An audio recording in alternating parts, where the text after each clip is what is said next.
Om Sahna Vavatu Sahanau Bhunaktu Sahaviryam Karvavahai Tejasvinavadhitamastu Ma Vidvishavahai.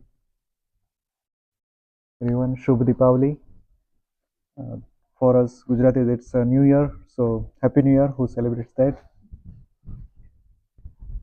We were in the second vallI of first adHyAya of Katha Upanishad. So now we are diving deep into understanding death, meaning death or life. It's the same thing said in different words. We were, I think the last one was the third shloka. So we'll start with the fourth, I think, yes, the fourth shloka. Duramete viparite vishuchi avidyaya cha vidyeti jnata vidyabhipsinanam chadnachiketasam manyena tva kama bahavo alolu anta. So the literal translation is, know that these are different things indeed, false and impure, non-knowledge or ignorance, and true knowledge. I believe Nachiketa is one who wishes to obtain true knowledge, for even many objects of desire have not caused greed and longing in you. So, as we heard last time, Yama tried to lure Nachiketa into various boons, but he did not. He wasn't greedy. He was truly striving to get the knowledge. अविद्यया मन्तरे वर्तमानाः स्वयं धीराः पंडितं मन्यमानाः दन्द्रम्यमाणाः परियन्ति मूढा अन्धेनैव नियमाना यथान्धाः. The ignorant who believe in their minds that they are wise and learned go round and round, mired in delusion, as the blind who are led by the blind. So, I mean, we all know about this, that if somebody is lunatic, he or she won't accept that that's the case with them. Similarly, when we talk to ignorant people, they think they know everything. Ignorance is in the minds of the other person. They don't accept whether they are ignorant or not. And that's the first step. If we can overcome that we don't know, only then we can start our journey towards getting knowledge. And I think that's the first condition for any spiritual aspirant. If you say, I know this and that, it's not going to serve any purpose.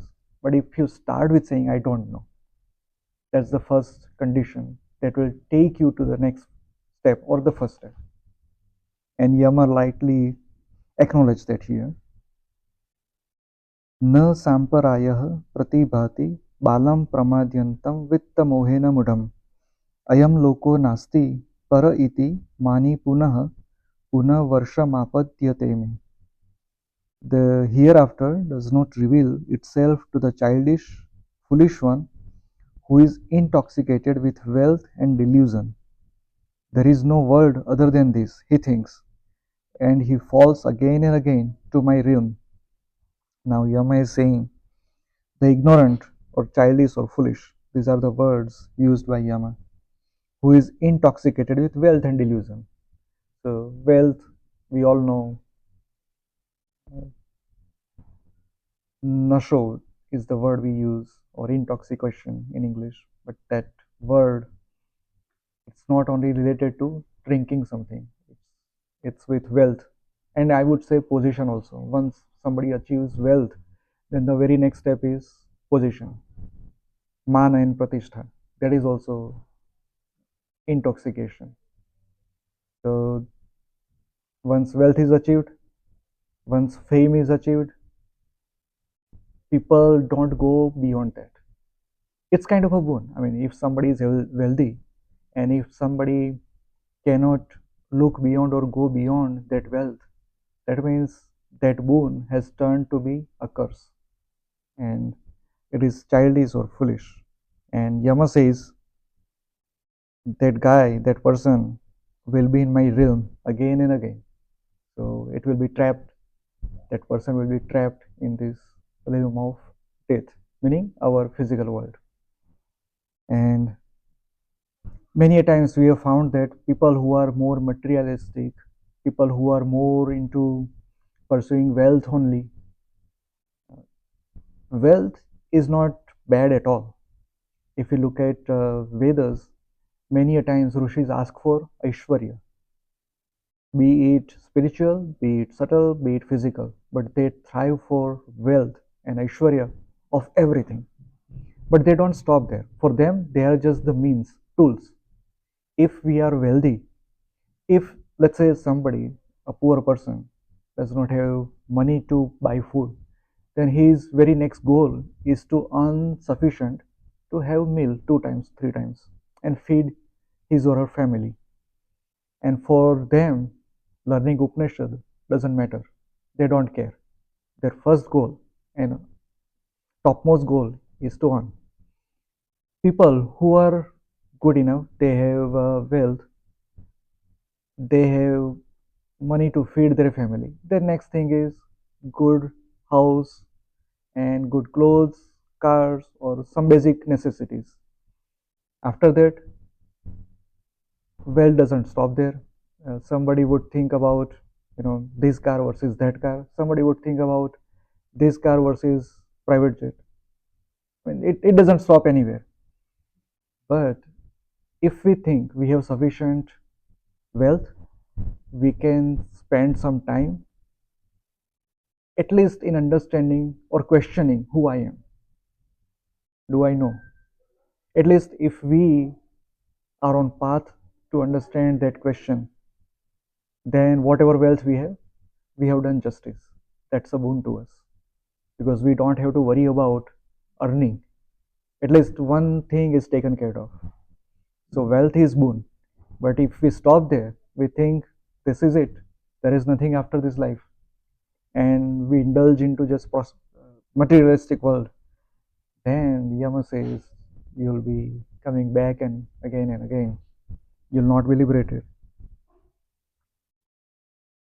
श्रवणायापि बहुभिर्यो न लभ्यः शृण्वन्तोऽपि बहवो यन्न विद्य आश्चर्यो वक्ता कुशलो अस्य लब्धा आश्चर्यो ज्ञाता कुशलानुशिष्टः. Many do not get to even hear about it. Many others, in spite of hearing about it, are not able to know it. It is amazing indeed to find a man who can talk about it well. It is amazing to find a man who comprehends it and who can teach it well. Well, this is said about a person who has looked beyond this. This is not the only life, or this is not, this is it, and look beyond and started questioning. So, those people are very few. And out of those, many have heard about it, but they may not travel or walk that path. People who walk that path, you find very few people who can talk about it. And people who can talk about it, very few can comprehend. And among those who can comprehend, very few who can teach it well. So uh, that means we are part of a group, according to Yama, which are very rare to find. So I bow down to all of you. This is an opportunity, even for me. न नरेण वरेण प्रोक्त एष सुविज्ञेयो बहुधा चिन्त्यमानः अनन्यप्रोक्ते गतिरत्र नास्ति अणीयान् यतवर्क्यमणुप्रमाणात्. When a man, here man meaning human, a person, man and woman, it's just indistinguishable. When a man of inferior intellect talks about it, it is not easy to know, as it is thought of in many different ways. But when who has reached Brahman talks about it, it is easy to understand. Brahman is subtle, atomic in size, and is therefore beyond discussions and arguments. Well, again, uh, This is about stressing on not indulging into words or trying to understand, but rather to experience. Uh, the right word is, it's very subtle, but how subtle? It's like atom. If we compare the solar system with atom and look at size of Earth, I think it's 125,000 Earth is equal to our sun. So those many Earths, this I'm talking about the size, the relative size. So the sun in the middle of the solar system, and the last boundary, it used to be Pluto. Let's consider again, it's it's the boundary. There is Oort cloud and all those where the comets come, but it's very far. So for comparison, sun in the middle, in the center, and Pluto as the boundary, and size of the nucleus, that is sun. If we compare this size with atom, replace solar system with the boundary of the atom and the nucleus with sun, then it is not of the size of the sun. It is size of a tennis ball. It's that small. So compare sun and earth. It's 125,000 earth equal to one sun. But we are talking about that scale, the distance, the same distance, but put a tennis ball in the center. So it is that subtle and it is that enormous if we look at that scale. And Yama is saying that Brahma is like that. It's very subtle. So again, this is like a metaphor. Yama is using anu, subtle like anu, atom. It's just a metaphor. Again, the words cannot justify, but this is to understand whether we can comprehend Brahman or not. And the stress again here is there are many different ways one can talk about all this because it's about interpretation. It's about words, and word can mean different things in different contexts. So I'm talking about or trying to explain certain things, but that's again my understanding. Whether this is right or wrong, only way to know is whether I have realized, whether I have experienced Brahman. If I have, then whatever I am trying to explain or teaching, that is close to the truth, is what Yama is saying. And uh, well, I'm not hesitant in saying that I have some experience, and that experience has lasted at various degrees multiple times. So I can say for sure what is said in these words makes more sense if you get that experience.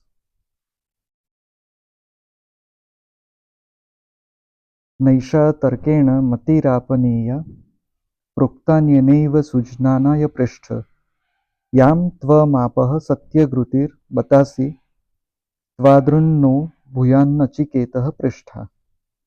Dear Nachiketa, this is not to be understood by argument and reasoning, but it can be realized through the words of a guru. You have demonstrated great discernment in truth and wisdom.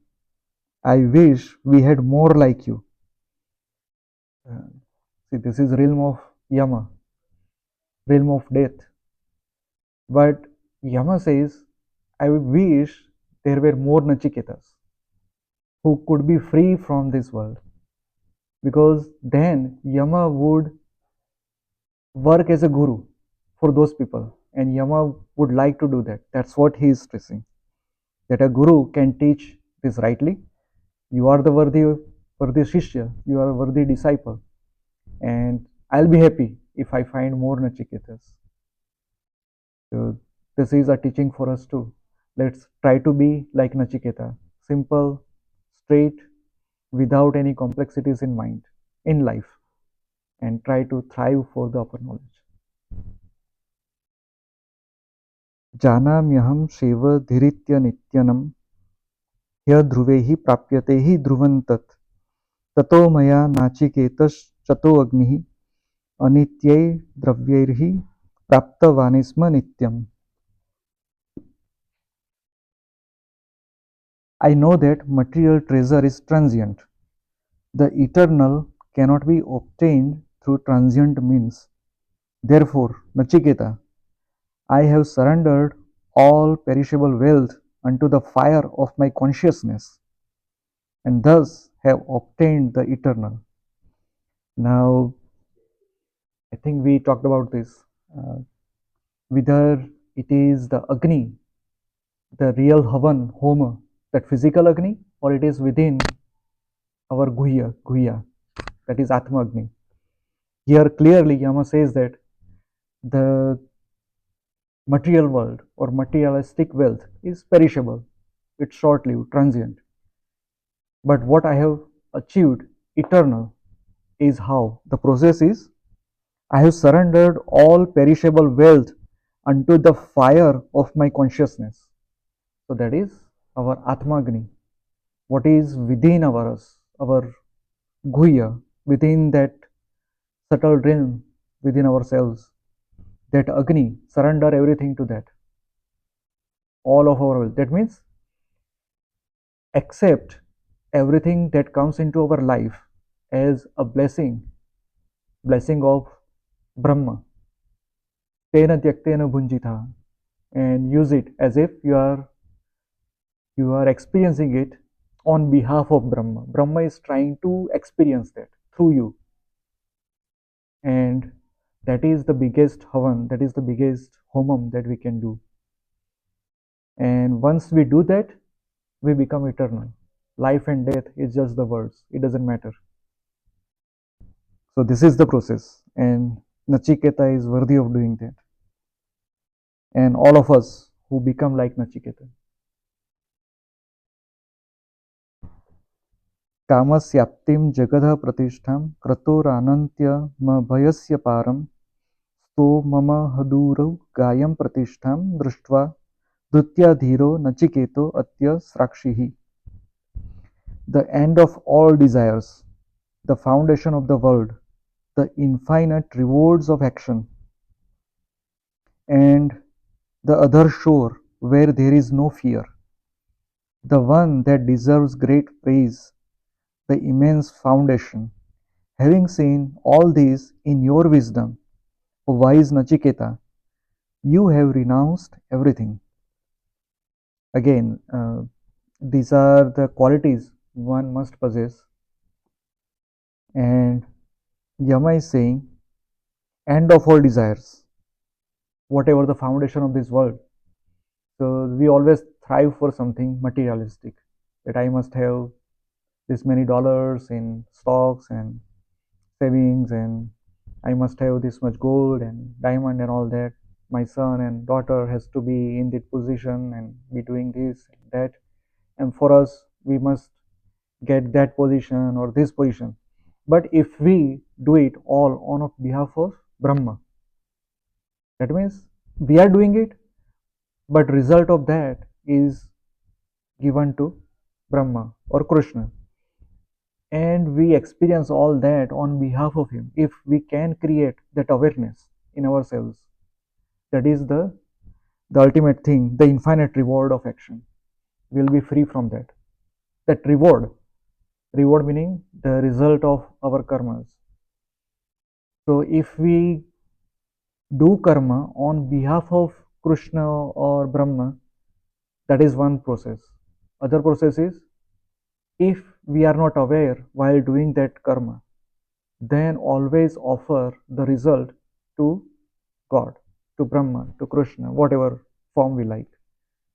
So that will cut down the infinite effect of that karma.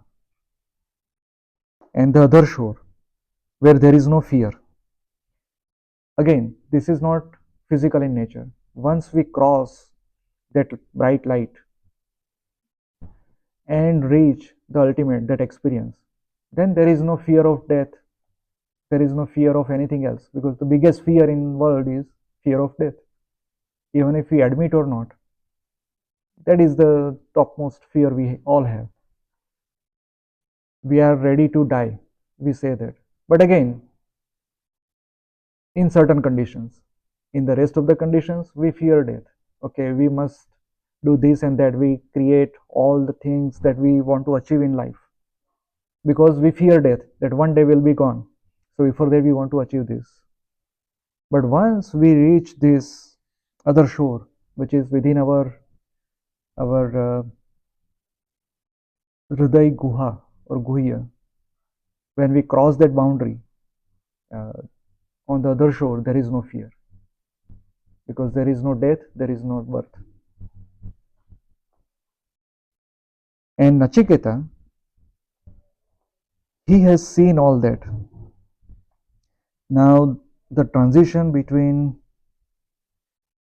the shlokas before and this, it it says that uh, in a fraction of second, I think Nachiketa got or experienced what Yama wanted him to get, and that's why he's saying that having seen all this in your wisdom, because till now Yama is talking about what are the qualities one has to have and its benefits and whatnot, but right away after that he says that you have seen that.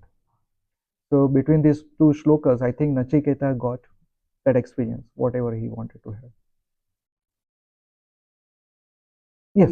Just a couple of before he says that have to everything that is perishable, Right. I kind of burnt in my in Consciousness, right?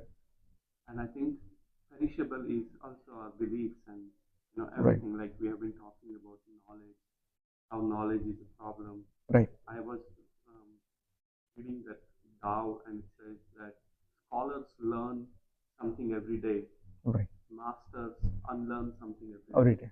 Exactly. Yes. And Very I was tightly. just thinking that we, like you have been talking about how knowledge could be a problem, and it's very Correct. hard. It's like, okay, I have to go from here to New York, then I need to learn something, learn to have a map, Right. learn to have this Right. planning and all. And this process is inner journey where we need to let go of things. Yes. Yes. Because since our childhood, we talk about previous birth, but let's say somebody doesn't believe in it. Then let's talk about right after birth. There are so many things fed to us from our parents, from people around us, from our friends, and many a times we read, we learn in the school and wherever we go. So we have all those baggages in our mind, and that will stop us from getting that experience in knowing Brahma, because Brahma cannot be comprehended. And if we try to comprehend, that will be again based on our biases. So I want to reach New York. So I must do what? I need to gather map and walk the path. Now the process here is reverse. Remove all the maps you have. Just think about you want to reach New York and start your journey. And that journey itself will correct your path and will put you to New York City. So uh, it's very hard to comprehend. It's very hard to put into practice, because when I say Krishna talks about this in Gita, again that is a baggage. We have given the name Krishna, that Krishna has said this, but again that's our interpretation. That's uh, our kind of illusion of knowledge. We are trying to put on top of Brahma, that Brahma is this and Brahma does that, by just saying that Krishna has said that, even Yama here saying many things. So this is like a sattvic gun, sattva gun, that helps us in walking the path. Like map, I want to reach New York. That map will tell us how to reach there. But I have to walk. I have to get the experience. I have to reach New York using that map. Once I enter the boundary of New York, I need to forget about map. Then what remains is my experience of New York City. I reach there and I explore and I understand what New York is. Map is not going to tell us what New York is. Only when I reach the city, I get the vibe, I can claim that I know New York City. So all these words, all these shastras, they talk about process. The process is like map. You need to unlearn. You need to do this, do that. Again, that is kind of a baggage, but that baggage helps us removing unwanted baggages. I would say, if I want to reach New York, there is no need to carry maps of whole of the world. I don't need to carry San Francisco map. I need not carry Dallas map. I need to have just one map, that is New York City. So all these things help us in carrying just one map and remove the rest of the maps. And once I reach the boundary of New York using that map, that's it. Even that map is not required. Then I am my own, and I'll have a different experience.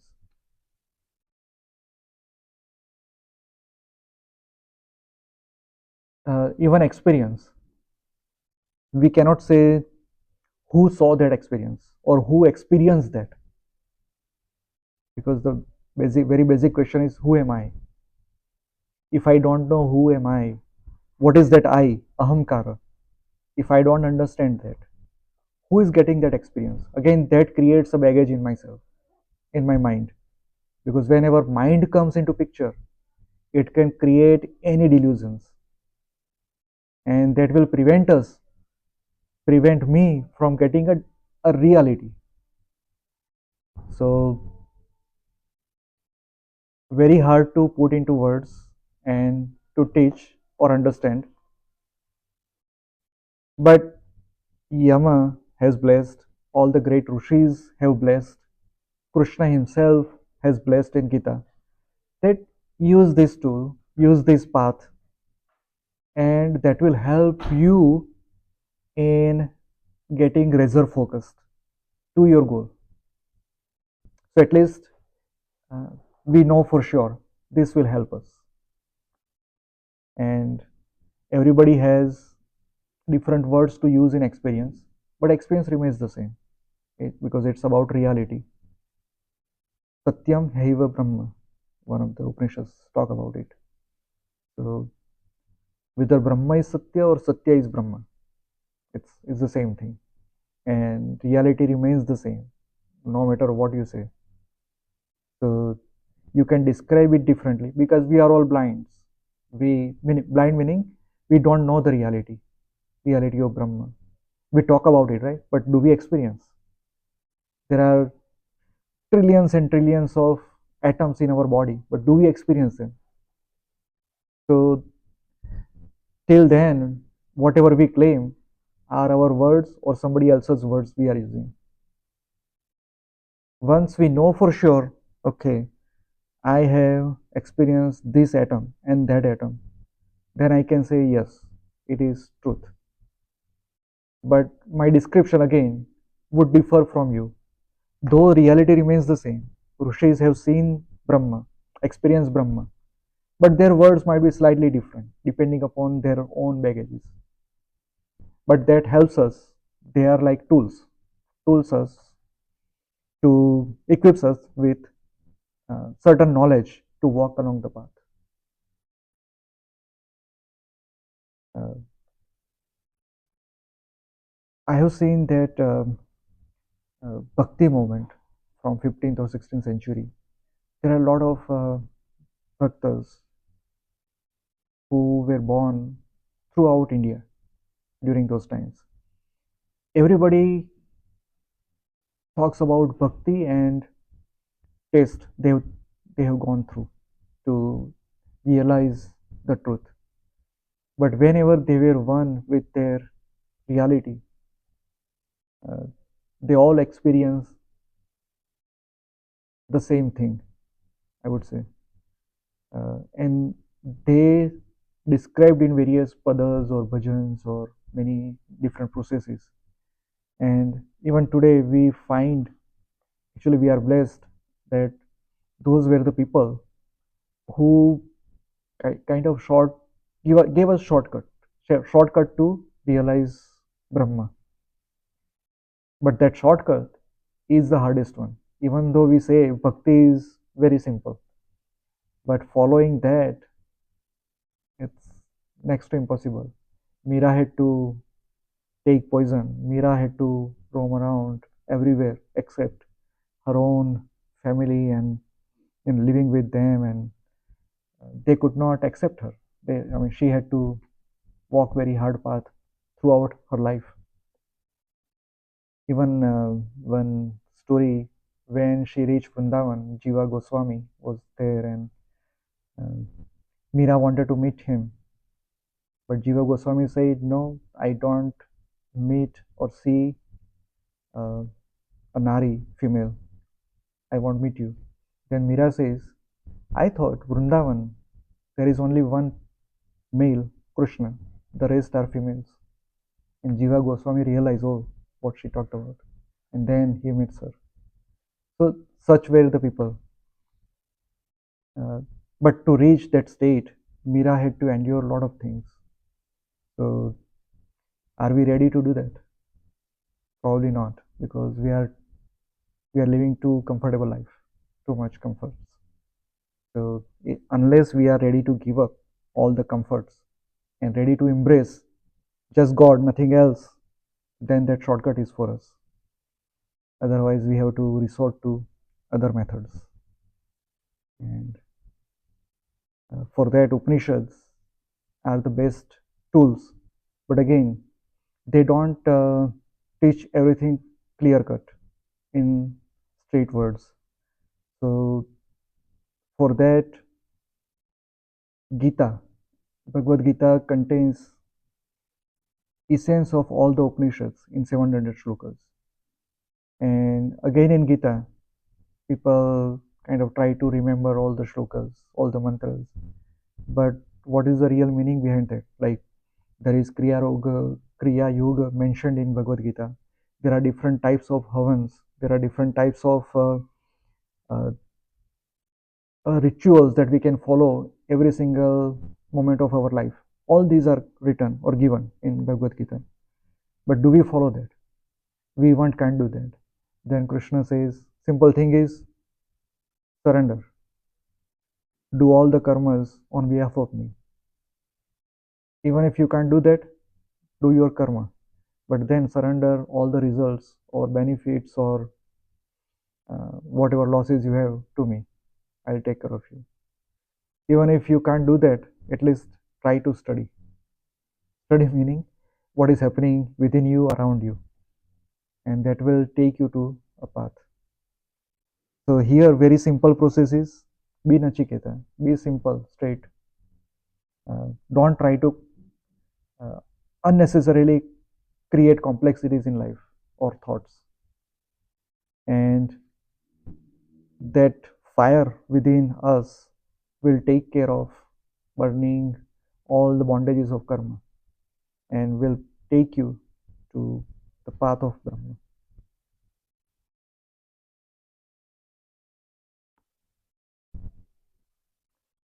तन्दुदर्शं गूढमनुप्रविष्टं गुहाहितं गह्वरेष्ठं पुराणम् अध्यात्मयोगाधिगमेन देवं मत्वा धीरो हर्षशोकौ जहाति.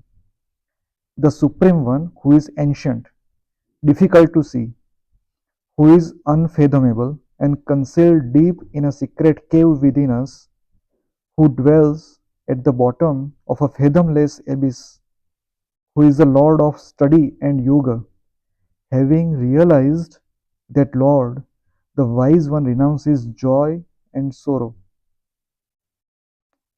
Same thing. So that reality, that Satya, resides within us, in our Guhya. And that has to be our goal of life, that we must get that. But it is like, here is a caveat. When we learn swimming, we swim in a swimming pool and we feel confident. Then one day we might jump into a river, which we know. We still feel comfortable. But if somebody takes us in the middle of the ocean and say, okay, jump and swim, now it's little difficult. But still, we know that there is a bottom of ocean, maybe thousands of feet. But this thing, once you start that journey, once you jump,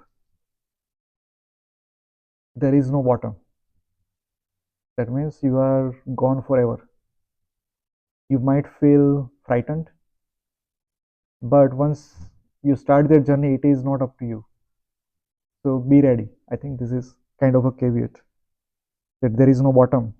It's a fathomless abyss. That means one becomes infinite.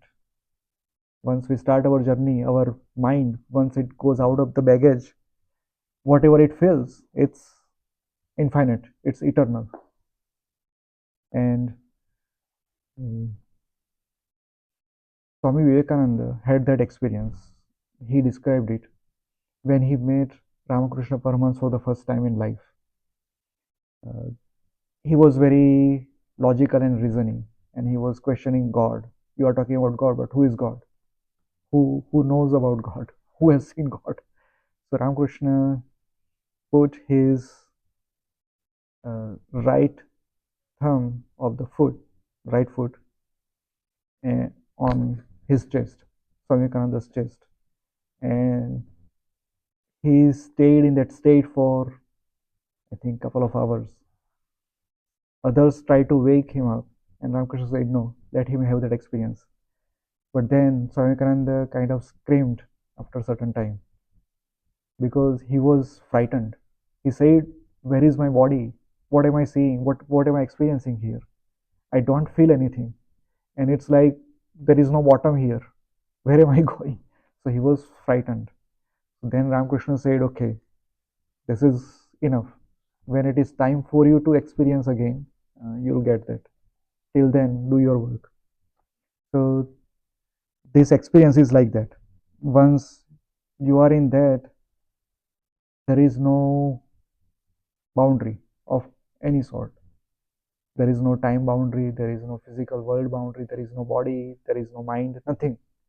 So whatever we experience, or whoever that experience is, uh, if there is still a subtle part of mind still active, then at that moment somebody can get frightened.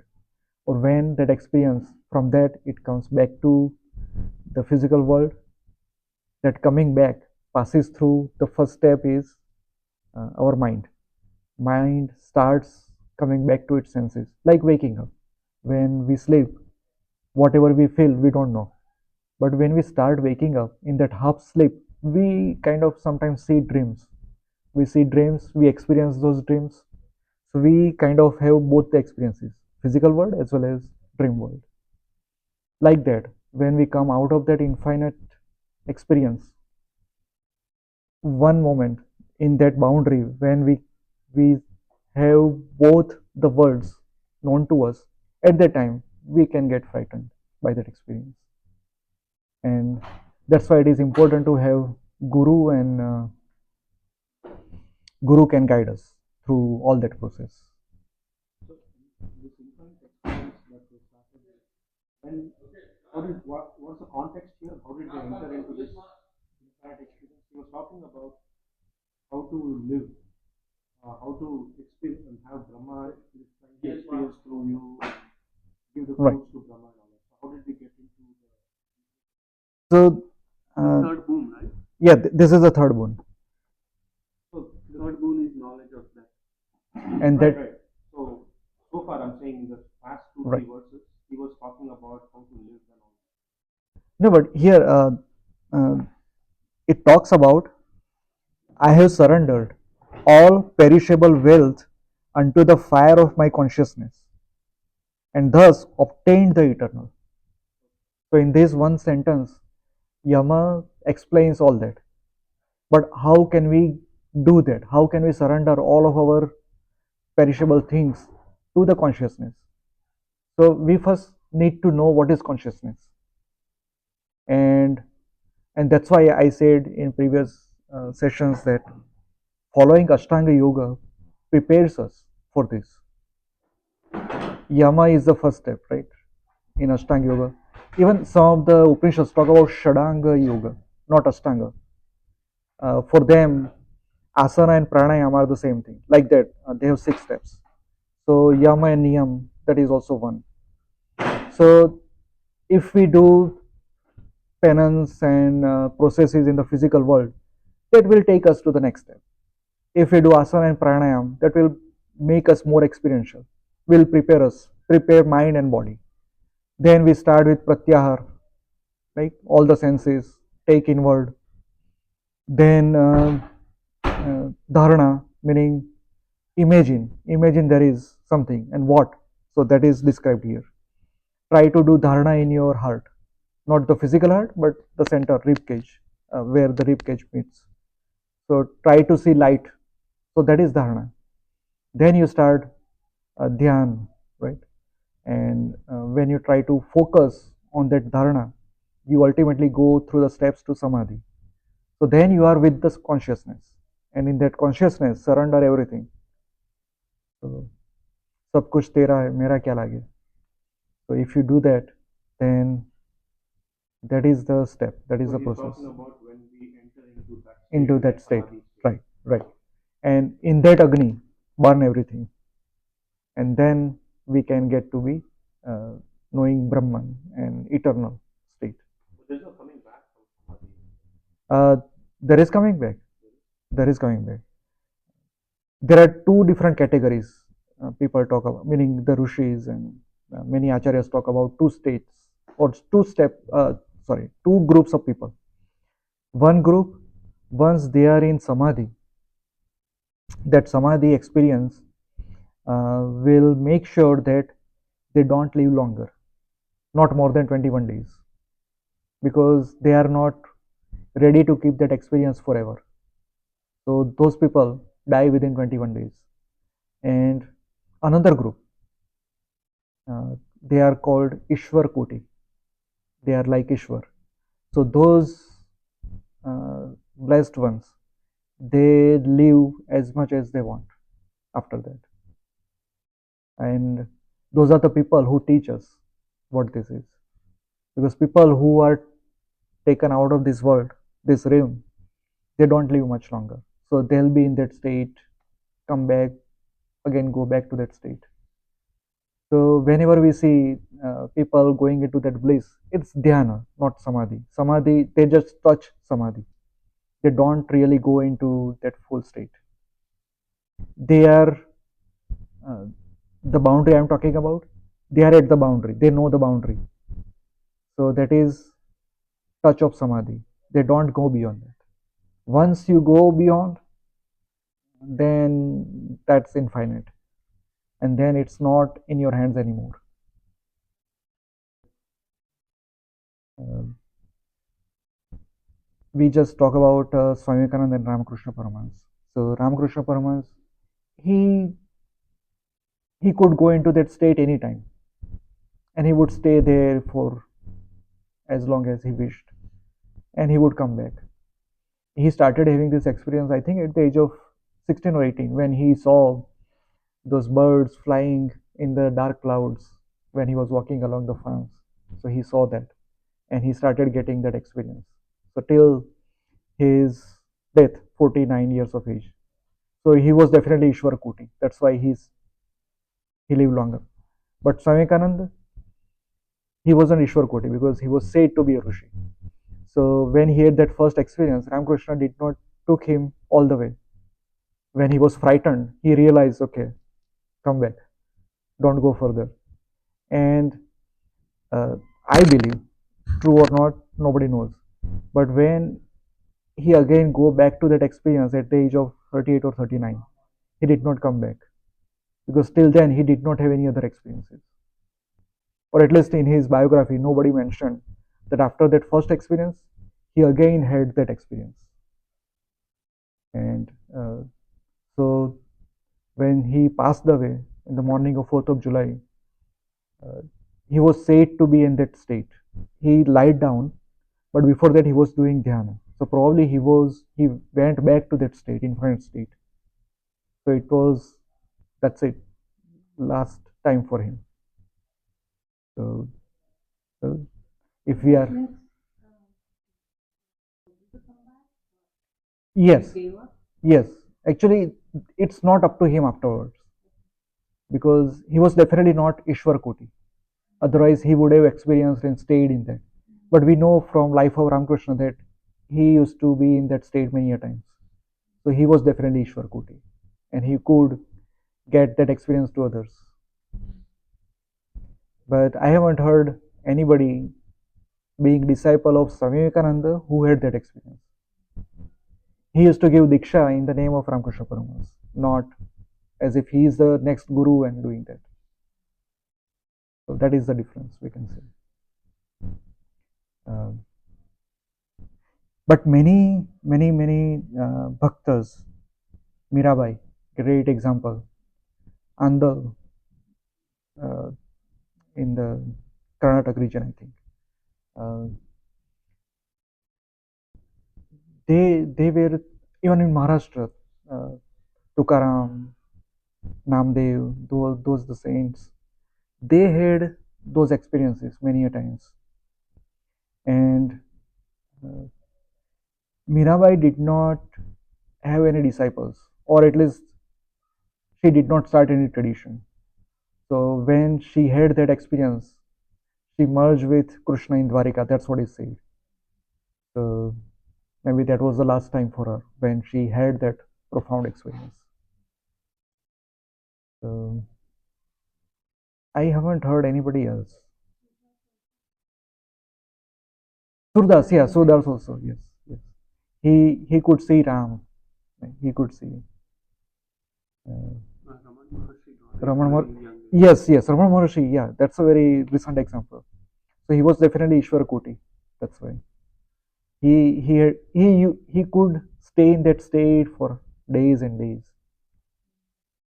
So he got that very young age, and he lived very long life. So,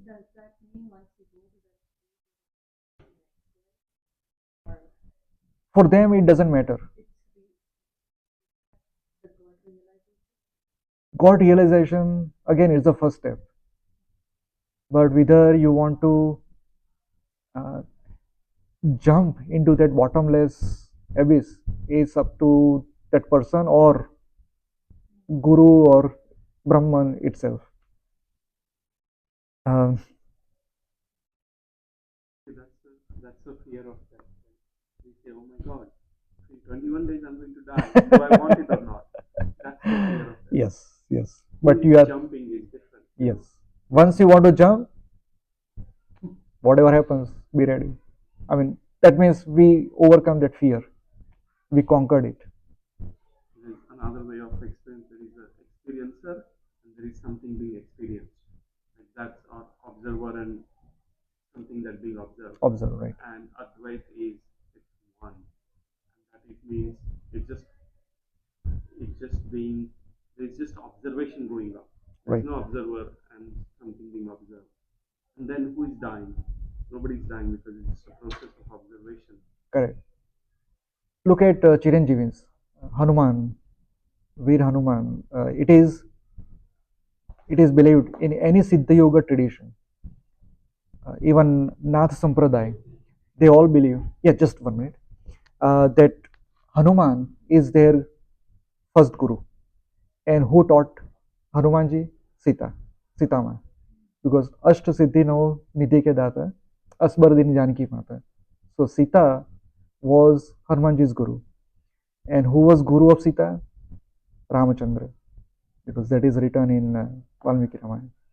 So in that tradition, Hanumanji had that experience many a times because he used to stay in that state forever, I think. And he is considered Chiranjeevi. That means he is Ishwar Koti and he had that. But once you do get into that bottomless, you jump in. Right. That you have the ultimate realization. Yes. So then you are broken off the cycle of life and rebirth. It's up to you. See, Hanumanji got that experience, but he lived, but he still lived.